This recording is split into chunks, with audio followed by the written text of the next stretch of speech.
Hello students, this is Smriti Singh. Welcome to your own channel.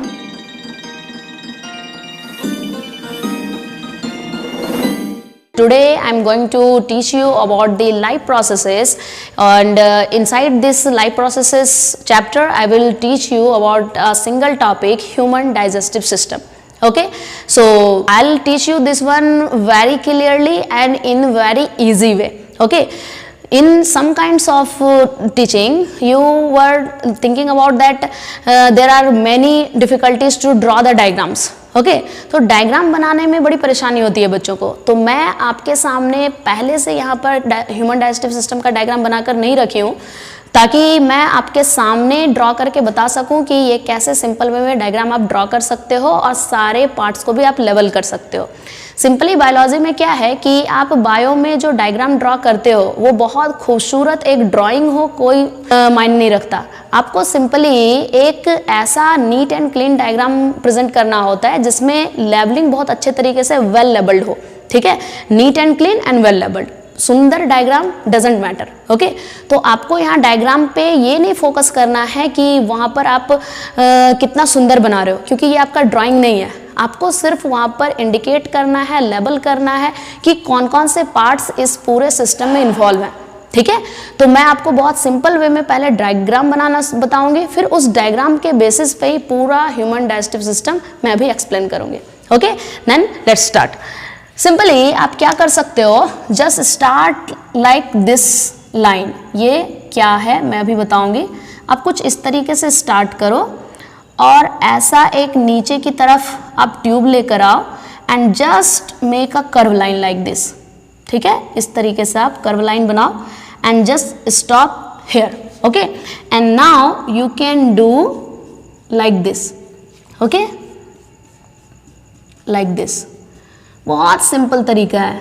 ठीक है, मुझे देखो कितना टाइम लग रहा है, 2 मिनट से भी कम समय लग रहा है। आप इसको इस तरीके से ड्रॉ करो। ओके, बुक्स में कितने डिफिकल्ट या कितने टफ डायग्राम दिए हुए हैं उस पर आपको फोकस नहीं करना है कि ये मैं कैसे ड्रॉ कर पाऊंगा, कैसे मैं कर पाऊंगी, ये सारी चीज़ें। ओके, बहुत सिंपल वे में इस तरीके से आपको बनाना है। ओके, फिर करना क्या है, आपको मैं एक अलग मार्कर से यहाँ इंडिकेट कर देती हूँ ताकि एक सिंपल सा आपको पता लग जाए, दिख जाए। ऐसे लीफ लाइक स्ट्रक्चर एक ड्रॉ करना है। ओके, जैसे पत्तियाँ होती है ना, वैसे पत्ते की तरह यहाँ आपको ऐसा ड्रॉ करना है। ओके, ये क्या है मैं लेबलिंग करूँगी, पहले आप इसको देखो करना क्या है। फिर यहाँ से थोड़ा सा इरेज करोगे, उसके बाद आप थोड़ा ऊपर की तरफ टर्न करोगे, ऐसे एक ग्लैंड्स की तरह ड्रॉ करोगे और इस ग्लैंड्स में ऐसे हल्का ट्रायंगुलर शेप का इस तरीके से डायग्राम ड्रॉ करोगे। ठीक है, बहुत सिंपल तरीका है। आप पूरा कंप्लीट डायग्राम देखोगे तो एग्जैक्टली बिल्कुल ह्यूमन डाइजेस्टिव सिस्टम बनकर तैयार होगा। और जो बुक्स का डायग्राम आप देखोगे, जब देखते हो तो सोचते हो कि कहाँ से बनाना शुरू करूँ, किस जगह से उसका डायग्राम एग्जैक्टली बनेगा, है ना। तो ये चीज़ें नहीं करनी है। ओके, तो देखिए फिर इसको कहाँ क्या इंक्लूड करता है। तो आप क्या कर सकते हो, यहाँ से आप इसको ड्रॉ करिए। फिर ये जो आप लाइन देख रहे हो ना, यहाँ से जो मैं यहाँ अटैच की इस जगह पे, ये एक्चुअली आकर के अंदर की तरफ ओपन होता है। ठीक है, ये अंदर की तरफ ये ट्यूब इस तरीके से ओपन होता है। ये आप ऐसा इसको शो करिए। ओके, अब ये इस तरीके से कैसे शो करोगे, अब देखो बहुत सिंपल वे में आप इसको ड्रॉ करो, बहुत ज़्यादा कॉम्प्लिकेटेड करने की कोई ज़रूरत नहीं है, क्योंकि सारा चीज़ आपको लेबल करके यहाँ से बताना है कि यहाँ एक्चुअल में चीज़ें क्या है और वो कैसे फंक्शन करती है। ओके, सिंपली बस इतनी ही चीज़ें digestive system, human digestive system में होता है, जिसका मैं लेबलिंग भी करके आपको बताऊंगी और उसका फंक्शन भी। Now start. सिंपली आप देखो, ये है ना, मैं माउथ को इंडिकेट कर रही हूँ। ठीक है, ये माउथ है, कोई ज़रूरी नहीं है कि आप उसका माउथ का शेप डालो, उसमें एक पूरा हेड पोर्शन बनाओ ह्यूमन का। यहाँ सिर्फ आपको ह्यूमन डाइजेस्टिव सिस्टम दिखाना है, not complete human structure. Okay, तो सिंपली आप यहाँ माउथ कैविटी, ये यहाँ से माउथ से स्टार्ट किए और माउथ के अंदर जो स्पेस होता है उस स्पेस को हम लोग बोलते हैं buccal cavity. Okay, it's buccal cavity. और बकल कैविटी के अंदर जो ये हमारा ये जब ऐसे लिप्स है ना, लिप्स ऐसे क्लोज है, वो लिप्स ऐसे खुलेगा, ये माउथ हो गया खुला, अंदर आपको कैविटी मिली, वो हो गया बकल कैविटी। और बकल कैविटी के अंदर ये जो गले के अंदर गॉबलिंग होती है, जब कुछ हम लोग निगलते हैं, गॉबलिंग करते हैं, तो निगलने वाले प्लेस को यहाँ पर बोला जाता है फेरिंग्स। ओके, इसको बोलते हैं फेरिंग्स। कहीं कहीं पर आप लिखा हुआ देखोगे लैरिंग्स, तो ये लैरिंग्स जो होता है ना, वो भी ये गले वाले पोर्शन में ही होता है, पर वो होता है विंड पाइप से अटैच। ठीक है, तो विंड पाइप वहाँ पे हमें रिस्पिरेशन अभी नहीं पढ़नी है, हमें पढ़ाई करनी है डाइजेस्टिव सिस्टम, रिस्पिरेटरी सिस्टम तो हम नहीं पढ़ रहे। तो रिस्पिरेटरी सिस्टम को हमें, रिस्पिरेटरी सिस्टम के अंदर जितने सारे चीज़ आते हैं उसे नहीं देखना है, यहाँ पे जितना डाइजेस्टिव सिस्टम से रिलेटेड है अभी उसी को लेवलिंग करना है। ठीक है, तो माउथ है, बकल कैविटी है और फेरिंग्स है। ओके, फेरिंग्स, देखिए यहाँ पे एन छूट गया, फेरिंग्स है ना, यहाँ पे फेरिंग्स हो गया। अब ये फेरिंग्स के बाद जब आप गॉबल कर लिए है ना, एकदम सीक्वेंस में जाओ ना, आपको इजीली याद भी हो जाएगा कि कैसे कैसे कहाँ पे पार्ट्स हैं। यहाँ पे ये माउथ था, माउथ के अंदर बकल कैविटी, बकल कैविटी के अंदर यहाँ जो है गॉबलिंग हुआ, जो चीज़ निगले आप, तो यहाँ जहाँ पर से निगल रहे हैं उसको फेरिंग्स बोलेंगे। और फेरिंग्स के बाद आपको क्या मिलेगा, नीचे एक ट्यूब मिलेगी, है ना, that tube is known as oesophagus and commonly it is known as food pipe. इसको बोलोगे फूड पाइप। ओके, तो this is commonly known as food pipe. अब ये फूड पाइप फाइनली जाके कहाँ ओपन हो रहा है, फाइनली जाकर के एक जे शेप्ड, ये आपको दिख रहा होगा जे शेप्ड की तरह, इस तरीके से जे शेप्ड, ये जे शेप्ड स्ट्रक्चर है क्या, इट्स स्टमक। ठीक है, तो ये स्टमक में आकर ये ट्यूब ओपन हो रहा है और फाइनली इस स्टमक का जो एंड पोर्शन है, वो एंड पोर्शन आप देखो, ये अंदर की तरफ ये मोटी सी एक ट्यूब दिख रही है और उस मोटी सी ट्यूब के अंदर ये आकर ओपन हो रहा है ना। तो स्टमक का जो स्मॉल ट्यूब है वो आकर के ओपन हो रहा है, ये ट्यूब यहाँ पर, इसको हम लोग बोलते हैं small intestine. Understand, it is small intestine. Small intestine के ऊपर जो आप मोटी सी एक ट्यूब देख रहे हो, this is large intestine. Okay, it is large intestine. Okay, this is about that.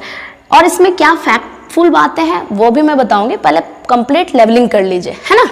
तो ये आप देखो, स्मॉल इंटेस्टाइन के ऊपर एक मोटी सी ट्यूब है, लार्ज इंटेस्टाइन, और इस लार्ज इंटेस्टाइन में आप देखो ये राइट साइड से यहाँ पर ओपन हो रहा है, जो कि नीचे एक ओपनिंग सिस्टम दिखाई दे रहा है आपको, और ऊपर एक थोड़ा सा मोटा सा सेक्शन दिखाई दे रहा है।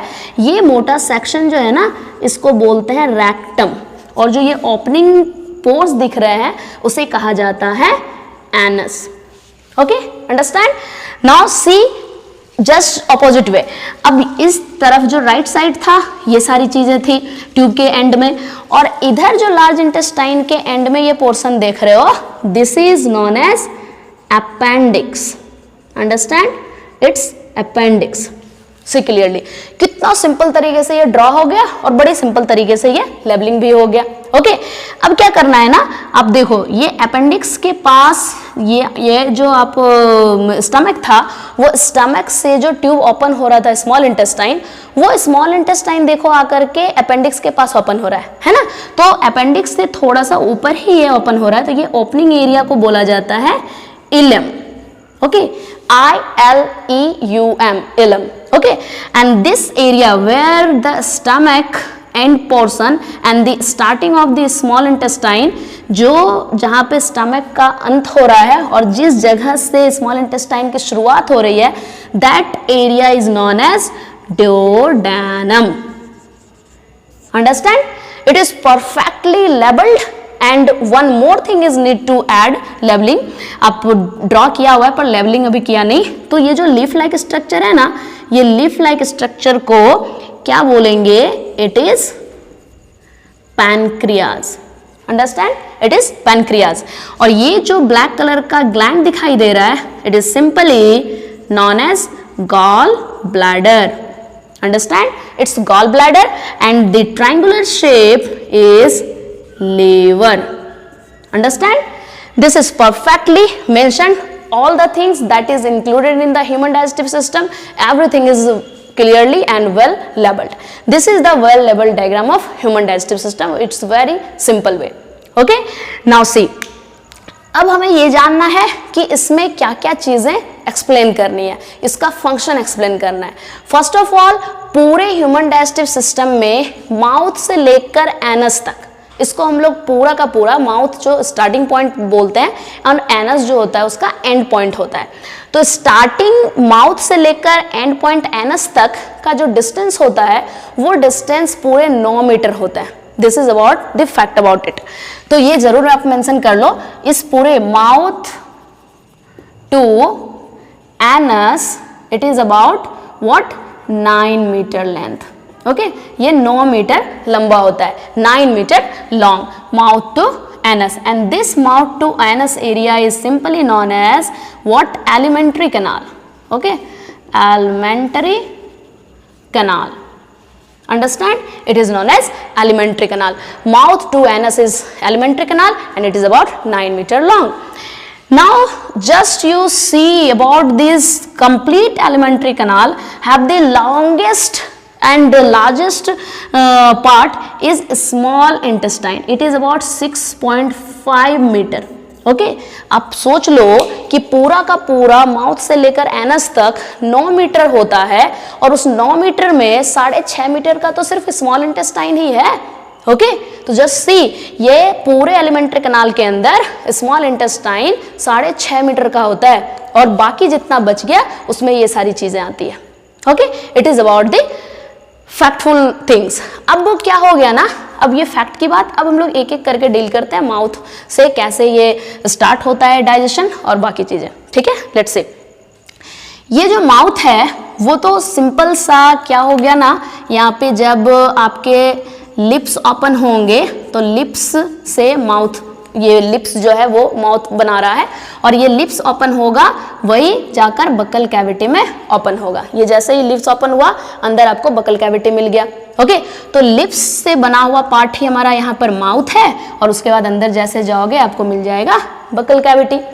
अब बकल कैविटी यानी मुंह खुलते ही अंदर में आपको क्या क्या चीजें मिलती है उस कैविटी के अंदर, है ना, उसको मेंशन करिए। इस बकल कैविटी के अंदर आपको क्या क्या मिलने वाली है, आपको यहाँ पर सबसे पहले तो टिथ मिल जाएगा। अंडरस्टैंड? टिथ के बाद आपको क्या मिल जाएगा इसके अंदर, टिथ के बाद इसके अंदर आपको मिलने वाला है वो मिल जाएगा tongue. Okay,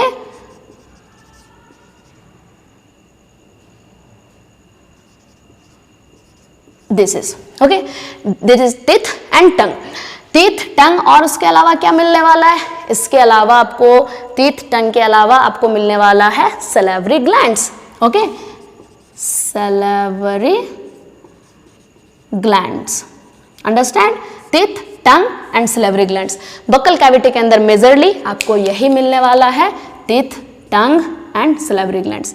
now let's learn about teeth, tongue and salivary glands, उसका क्या फंक्शन है अंदर में और वो कैसे हमारे लिए हेल्पफुल है डाइजेस्टिव सिस्टम में। ठीक है, तो देखिए यहाँ पर टीथ को मैं आपको डील कर देती हूँ। उससे पहले आप ऐसा करो कि मैं 2 मिनट रुक कर आपको टाइम दे देती हूँ ताकि आप इसको पूरा नोट डाउन कर लो, पूरा एक बार समझ लो इसको एक तरीके से, और 2 मिनट के बाद मैं फिर वापस आती हूँ, इस चीज़ को वापस एक्सप्लेन कर दूंगी। ठीक है,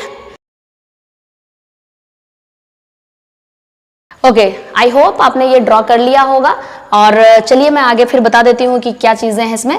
तो बकल कैविटी के अंदर आपको क्या मिलने वाला है, teeth, tongue and salivary glands. तो हम पहले डिस्कस कर लेते हैं टीथ के बारे में। एक्चुअली जो आप एक पॉइंट, चलो मैं यहाँ पर बना देती हूँ आपका अबाउट टीथ। ठीक है, तो टीथ, अगर ह्यूमन टीथ की बात करोगे तो ह्यूमंस जो होते हैं वो हेट्रोडोंट कहलाते हैं। और ये सब जो टर्म्स मैं यूज कर रही हूँ ये आपके लिए बहुत ज़्यादा हेल्पफुल है, 1 मार्क्स के लिए, MCQs के लिए बहुत ज़्यादा हेल्पफुल है। ठीक है, तो ह्यूमंस जो होते हैं वो हेटेरोडोंट्स होते हैं। ठीक है, हेटेरोडोंट्स पहला पॉइंट। उसके बाद ये जो होते हैं डायफोडोंट भी कहलाते हैं। अब क्या वर्ड है वो मैं एक्सप्लेन करूँगी। ये जो ह्यूमंस होते हैं वो थीकोडोंट भी कहलाते हैं। ये मेजरली ह्यूमन टीथ के बारे में स्पेशल 3 टर्म्स हैं जो आपके बुक में भी मेंशन है, आप वहाँ जाकर देखोगे तो फिर मिलेगा। तो देखिए क्या हो गया, सिर्फ मीनिंग समझोगे अपने आप आपका एक्सप्लेन हो जाएगा कि ये क्या है। ओके, हेटेरो, हेटेरो मीन्स होता है different. Okay, hetero means different and the don'ts means the teeth. Okay simple ये टीथ। तो सिंपली आप क्या बोलोगे कि different kinds of teeth, okay different types of teeth, different kinds of teeth. अगर किसी भी ऑर्गेनिज्म के अंदर जो उसका टीथ की वैरायटी है वो तरह तरह के हैं, बहुत तरह तरह के, तो वो हेटेरोडोंट हुआ। तो ह्यूमंस जो है वो हेटेरोडोंट है, क्योंकि ह्यूमंस में मेजरली आपको ना कितने 4 टाइप्स ऑफ टीथ मिलने वाले हैं, ठीक है 4 टाइप्स में। एक आपको इंसाइजर्स कहलाता है, एक कैनाइंस होता है, एक प्री मोलर कहलाता है एंड मोलर कहलाता है। अंडरस्टैंड? तो इंसाइजर्स, कैनिन्स, प्रीमोलर एंड मोलर, ये 4 तरह के ह्यूमन में टीथ होते हैं और यही रीजन है जिसके वजह से टीथ में ह्यूमंस का हेटेरोडोंट कहलाता है। हेटेरो मीन्स डिफरेंट, तो डिफरेंट टीथ होने की वजह से ही ये हेटेरोडोंट कहलाता है। और ये जो डिफरेंट टीथ हैं वो आपको कहाँ पे मिलेंगे वो भी मैं आपको इंडिकेट करके बता दे रही हूँ। ये जो इंसाइजर है ना, वो आपका जो फ्रंट टीथ है ये वो इंसाइजर है। फ्रंट टीथ के साइड में आपको थोड़ा सा शार्प पॉइंटेड टीथ मिलेगा, वो होता है कैनाइंस, ठीक है। मैं थोड़ा यहाँ ड्रॉ करके भी आपको बता दूंगी। तो फ्रंट में ये जो टीथ आपको थोड़ा ऐसा फ्लैट टाइप दिखाई देगा, ठीक है। ये पोर्शन तो गम्स के अंदर एम्बेडेड होता है, तो बाहर तो इतना ही थोड़ा निकला होता है, तो ये फ्लैट टाइप है ना। तो ये फ्लैट स्ट्रक्चर दिख रहा है, this kind of teeth is known as incisors, ठीक है, जो आपको फ्रंट में मिलेगा।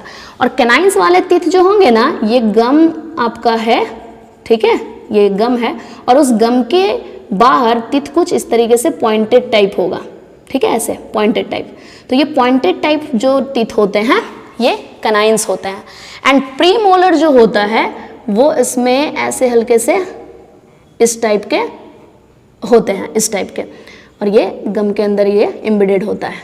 और मोलर जो होता है वो मोलर आपको काफ़ी चौड़ा बड़ा सा इस तरीके से दिखाई देता है, इस टाइप का, ठीक है। तो ये मोलर टीथ होता है इस तरह का। तो ये आपका हो गया incisor, canines and it's also like this, इस टाइप का। तो ये हो गया pre molar and the molar, ये स्ट्रक्चर हो गया, ओके। ये आपके माउथ में कहाँ मिलने वाला है? ये सामने वाली जो टीथ है वो इंसाइजर, जस्ट बगल में कैनाइंस, उसके बगल में प्रीमोलर, और सबसे इनर मोस्ट जो अंदर की तरफ होता है आपके जॉज के सबसे भीतर, वो हो गया आपका molar part, okay. What is the function of all 4 types of teeth? क्या इसका फंक्शन है, क्या कर रहा है? Simply the incisor teeth is using for the cutting, cutting कहिए मतलब बाइट बोल सकते हो आप इसको, बाइट, ठीक है। इसका सिर्फ कुछ काटने का काम है। तो आप कभी भी कुछ अगर खाते हो, सपोज कि एक एप्पल आप खा रहे हो, तो कभी एप्पल के आप ऐसे साइड से खाए हो? नो, सामने से काटते हैं ना। तो इंसाइजर का काम ही है बाइट करना। कुछ भी फूड हुआ, कोई भी खाना हुआ, जब आप किसी को काटते हो तो ये फ्रंट टीथ से काटते हो, ठीक है। तो फ्रंट टीथ का काम ही है बाइट करना, वो इंसाइजर कर रहा है, ठीक है, जो फ्रंट टीथ इंसाइजर है। जस्ट बगल में जो कैनाइंस है वो पॉइंटेड टीथ है, और ये पॉइंटेड टीथ का फंक्शन है, इसका काम है फाड़ना, टीयरिंग, ठीक है। तो इसका काम हो गया बाइट एंड इसका काम हो गया टीयर। किसी चीज को हम लोग फाड़ने का काम करते हैं तो कैनाइन से करते हैं। जब वो कोई फ्लैश खाते हो, यानी कि मीट मटन वगैरह खाते हो, तो उसके जो फ्लैश होते हैं, जो उसके मसल्स होते हैं, उसको ऐसे कैनाइंस में फंसा कर खींचते हैं, है ना। तो सिंपली ऐसा ही होता है। तो टीयरिंग का काम होता है कैनाइंस का, और प्री मोलर्स का काम है उस छोटे छोटे पार्टिकल्स जो आपके मुंह में आपने जो काटा हुआ, बाइट किया हुआ है, उसको और छोटे पार्टिकल्स में बदलना, ये प्रीमोलर का काम है। एंड मोलर का काम है ग्राइंड करना, ठीक है। तो मोलर का एक काम हो गया ग्राइंड का, एकदम ग्राइंड मीन्स पीस देना। जैसे ग्राइंडर के अंदर कोई चीज़ डालते हो तो कैसे कोई भी स्पाइस यानी मसाला बिल्कुल जो है पिसा जाता है, तो वो ग्राइंड करने का काम, हमारे मुंह के अंदर जो भी फूड जाता है उसको पूरी तरीके से पीस देने का, ग्राइंड कर देने का, मसल देने का काम ये मोलर करता है।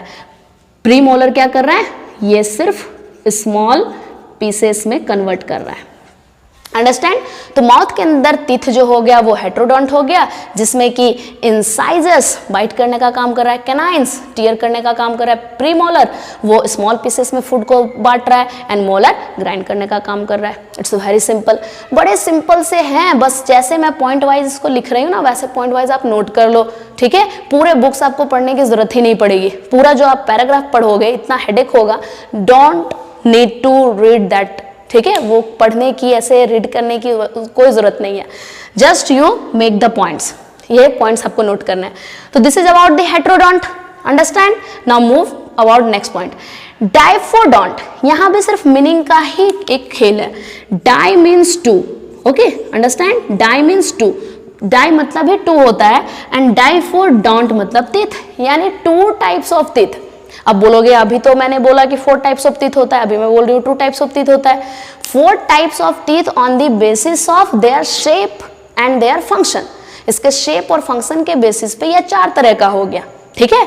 लेकिन इसके बनने और इसके टिकने यानी कि माउथ के अंदर इसका जो ड्यूरेशन होता है वो टीथ का ड्यूरेशन के आधार पे, ड्यूरेशन के बेसिस पे ये डाइफोडोंट कहलाता है, मतलब 2 टाइप्स ऑफ टीथ, ठीक है। वो कैसे ड्यूरेशन मीन्स कि क्या होता है ना, ह्यूमन में टीथ 2 बार आता है, ठीक है। एक बार जब कोई बच्चा 6 महीने का होता है उस वक्त दांत आना शुरू होता है, और फिर वो जो दांत आता है फिर वो 10 साल की उम्र होते होते वो सारा झड़ जाता है। That teeth is known as milk teeth, उसको मिल्क टीथ बोलते हैं, ठीक है। तो यहाँ पर डाइफोडोंट कहने का मतलब क्या हो गया कि इंसान के अंदर 2 बार टीथ आता है। एक टीथ जिसको कि आप मिल्क टीथ बोलते हो, जो कि ड्यूरेशन होता है 6 मंथ टू 10 ईयर्स, ठीक है। 6 महीने से 10 साल के बीच में ये टीथ आता है, और 10 साल होते होते वह सारा झड़ भी जाता है। तो 10 साल के बाद फिर जो न्यू टीथ निकलता है वो टीथ एग्जैक्टली कहलाता है permanent teeth, understand, that teeth is known as permanent teeth. अब वो पक्का पक्का फिक्स हो गया, अब लाइफ टाइम वही टीथ आपके माउथ में रहेगा, उसी को सेफली हमें टिका कर रखना है। इसलिए बोला जाता है brush your teeth twice a day, दिन में 2 बार ब्रश करना चाहिए उसको ठीक रखने के लिए, क्योंकि वो टीथ परमानेंट है, एक बार वो टूट गया फिर नया नहीं आने वाला, फिर आपको आर्टिफिशियल बनवाना पड़ जाएगा, ठीक है। तो मिल्क टीथ टूटा, नो वरीज, 10 साल के बाद वो परमानेंट टीथ आ जाएगा, पर अब जो परमानेंट टीथ मिल गया उसको आपको केयरफुली रखना होता है, ठीक है। तो there is the 2 times teeth formation in the human mouth buccal cavity, that's why it is known as diphrodont, understand। तो heterodont हो गया, diphrodont। now move about thecodont। तो thecodont क्या हो गया, thecodont it is about the word related to the embedding of the teeth inside the gum। ये जो हमारा जबड़ा होता है ना, गम, उस जबड़े के अंदर जो हमारा टीथ अंदर धंसकर बैठा हुआ रहता है, इस वजह से इसको हम लोग थीकोडोंट बोलते हैं। क्योंकि बहुत सारे ऐसे एनिमल और ऑर्गेनिज्म हैं जिसका टीथ ऊपर ऊपर ही ऐसे रहता है, वो गम्स में इम्बेडेड नहीं होता, लेकिन ह्यूमन टीथ जो है गम्स के अंदर इम्बेडेड है, इसलिए इसको थीकोडोंट कहते हैं, okay. So this thecodont means about embedded of teeth inside the gum, ठीक है। तो जबड़े में जो धंसा रहता है ना हमारा दांत, इस वजह से इसके लिए वर्ड यूज होता है थीकोडोंट, अंडरस्टैंड। तो this is about the teeth in humans. तो इंसानों में जो टीथ होता है हेटेरोडोंट, डाइफोडोंट एंड थीकोडोंट होता है। हेटेरोडोंट कैसे होता है, क्या स्ट्रक्चर होता है, क्या फंक्शन होता है, I explain you very well. And diphyodont क्या होता है, कब आता है, कब ये रहता है, कैसे इसका केयर करना चाहिए, everything I told about it and about the thecodont. तो ये हो गया टीथ का काम, ठीक है। Now next is about the tongue, about the salivary glands. I will teach you these all topics in the next video. This is the first part of the live processor and human digestive system. I will make the second lecture class also on the same topic. Then in the next video lecture I will teach you about tongue, about the salivary glands functions and the structure, okay. And again this lecture series will become one by one. This is first lectures, second lectures, third lectures. You will get the lecture series of this session, okay. So I will teach you all about this all one by one, okay. So this is enough for you right now. So I want to say bye. If you like my video, then you like it. If you didn't subscribe still my channel, you just subscribe it, and you share this video with your friends to tell them about how to learn biology in an easy way, how to draw the diagrams in an easy way. It's very essential for you to learn in the basic science, okay, and basic biology.